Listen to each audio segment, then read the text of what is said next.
If you are planning to vote in person for this election, now is your chance. Now, early voting began in 8 out of 10 of our counties in our area this morning. Now, Hardee and Highlands will start early voting on Thursday. Polls will close tonight in about an hour at 7 p.m. 10 Tampa Bay Vote Squad's Courtney Robinson is live at an early voting site in Hillsborough County tonight. And Courtney, what are voters saying about how it's going? Well, first, let me tell you this. Pinellas and Hillsborough counties supervisors of elections say the first day of early voting has been a record-breaking day.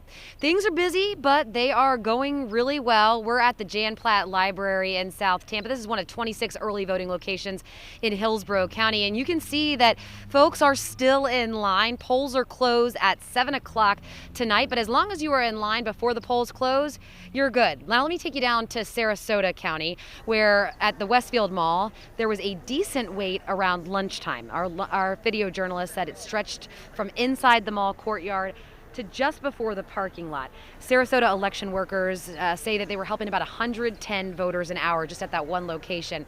Now to Pinellas County. Again, they said they had folks lined up before polls opened at 7 o'clock this morning. Remember, in addition to the 5 early voting locations in Pinellas, there are also 20 exclusive mail ballot drop locations, Tropicana Field being one of those. In Hillsborough, Sky 10 was up and we saw lines moving. Hillsborough added Raymond James Stadium and Amalie Arena this year. The Stanley Cup was a bonus for voters who were there. Supervisor of Elections Craig Latimer says with the pandemic, things take time. If you're going to vote in person, word to the wise, go ahead and bring that sample ballot already filled out with you. This is a long ballot. You know, there's a lot of down ballot races, and we've got some referenda items on there. So I would urge people, be prepared. If you just walk in, you're going to be sitting there staring at 3 sides, 2 cards, 3 sides of information, and you're going to be standing there for a while. In addition to that sample ballot, make sure you know where you're going to vote. You can vote at an early voting site in your respective county, any early voting site. Polls are open from 7 a.m. to 7 p.m. About half of the counties are going to close early voting on October 31st. Hillsborough, Manatee, Pinellas, and Sarasota, they'll have early voting through November 1st. Also, make sure you bring ID, a photo ID, and something that shows your signature.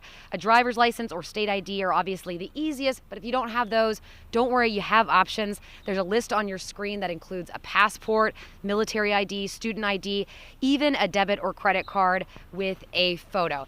And many of these supervisors of elections, they do have on their websites the ability for you to look and see exactly how long the wait is. I can tell you out here again at Jan Platt in South Tampa and Hillsborough, we've seen this line, but it is moving pretty quickly, and that's what we hear from supervisors. Things do get going, and as we get into early voting, we're going to see the wait times ease up just a little bit. But the best part about this is that you as the voter have the choice, not only of who you're going to vote for, but how you're going to vote. Are you going to vote early at a site like this? Are you going to vote by mail? If so, you need to request that by October 24th. And you can also, of course, vote on Election Day, November 3rd.